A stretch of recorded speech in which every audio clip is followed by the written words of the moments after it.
मृत्यु के बाद आत्मा की यात्रा एक रहस्यमय और गूढ़ विषय है जो सदियों से मानव मन को आकर्षित करता आया है। भारतीय दर्शन के अनुसार आत्मा अमर है, न वह जन्म लेती है न ही मरती है।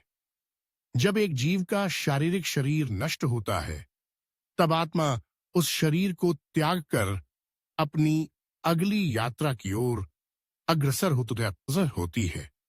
यह यात्रा केवल एक अंत नहीं बल्कि नए आरंभ की ओर बढ़ने की प्रक्रिया है। मृत्यु के क्षण में जब प्राण धीरे धीरे शरीर से निकलते हैं तब आत्मा अपने पिछले जीवन के कर्मों का बोझ साथ लेकर आगे बढ़ती है। कहा जाता है कि मृत्यु के बाद आत्मा कुछ समय तक भौतिक संसार और सूक्ष्म लोक के बीच एक संधिकाल में रहती है।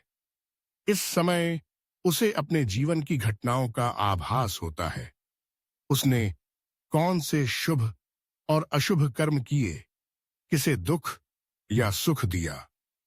यह आत्ममंथन आत्मा के अगले पड़ाव को तय करता है। अगला चरण है यमलोक या पितृलोक की यात्रा। यहां यमराज के दूत आत्मा का मार्गदर्शन करते हैं। पौराणिक मान्यताओं के अनुसार यमराज आत्मा के कर्मों का लेखा जोखा देखते हैं और उसके अनुसार उसे स्वर्ग, नरक या पुनर्जन्म का मार्ग दिखाते हैं।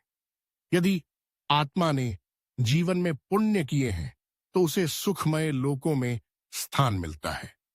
यदि पाप किए हैं तो उसे अपने कर्मों का फल भोगना पड़ता है। आखिरकार आत्मा को पुनर्जन्म मिलता है। वह नए शरीर में जन्म लेती है ताकि अधूरे कर्मों को पूरा कर सके और मोक्ष की ओर अग्रसर हो सके। मोक्ष यानी जन्म मृत्यु के चक्र से मुक्ति आत्मा की अंतिम मंजिल है।